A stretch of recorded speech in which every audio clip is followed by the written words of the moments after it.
വേനൽ അവധിക്ക് ശേഷം സൗദിയിലെ സ്കൂളുകൾ തുറന്നു. 60 ലക്ഷത്തിലേറെ വിദ്യാർത്ഥികളാണ് ഇന്ന് സ്കൂളിലെത്തിയത്. മക്ക, മദീന, ജിദ്ദ, തായിഫ് എന്നീ നഗരങ്ങളിൽ ഓഗസ്റ്റ് 31 മുതൽ ക്ലാസുകൾ ആരംഭിക്കും.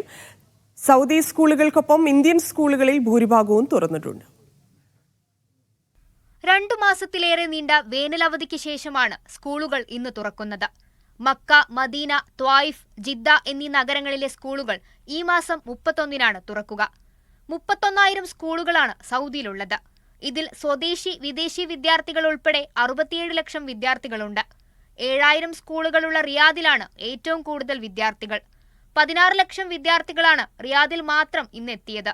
14 ലക്ഷം വിദ്യാർത്ഥികളുള്ള മക്ക പ്രവിശ്യയാണ് രണ്ടാമത്.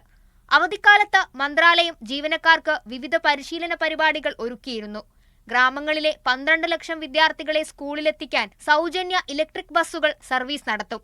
റിയാദ് കിഴക്കൻ പ്രവിശ്യ ഉൾപ്പെടെ വിവിധ ഭാഗങ്ങളിൽ ഇന്ത്യൻ സ്കൂളുകളും ഇന്ന് തുറന്നു.